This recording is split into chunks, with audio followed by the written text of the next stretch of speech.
tengok. Mana betina? Ni? Mana jantan? Mana tu? Betina ke? Ni. Panjang. Abang buat polen lah. Yang apa ti? Betina. Banyak.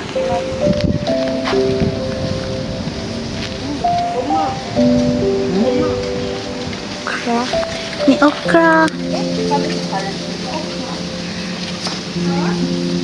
Ni baby okra. Baby bitter gourd. Onion.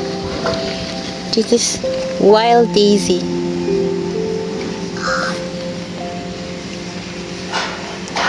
Bitter gourd.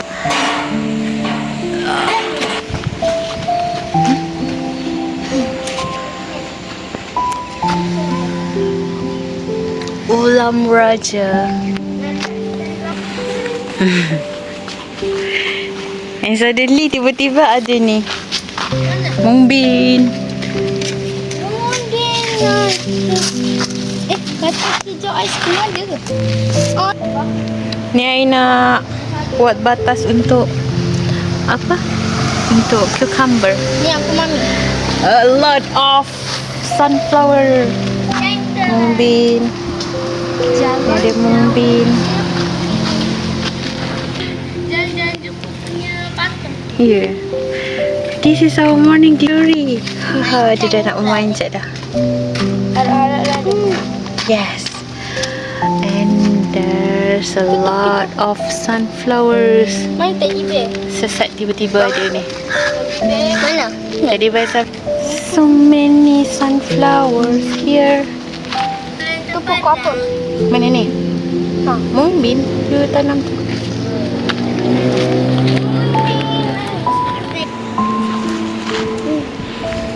Durian tree.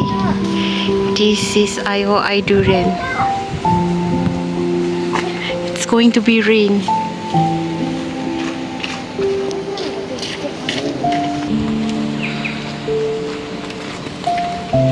Enak ni abang. Durian pun takkanlah dia kacang.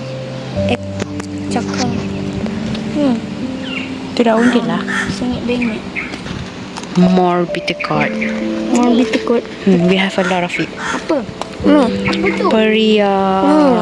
Petantai. Mau Biar ada. ditekut tu apa? Cucumber. Ini petik sekaki. Papaya. Papaya tree.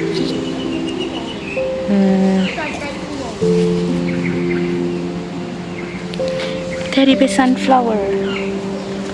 Chamomile. Hello chamomile. Hello chamomile. Ini sawi.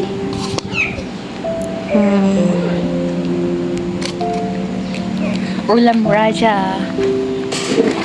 Benda tu mami. It's going to rain. Mami.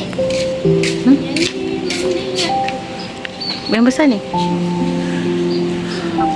Kuini. Gambar Kuini. Kuini. zucchini. Kuini. Mana tu? That's all from us. Bye-bye. Continue to show you guys on next week.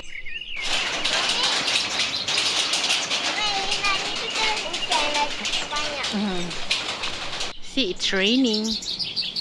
So kita tak payah do some watering. Let's the nature do some work. Thank you.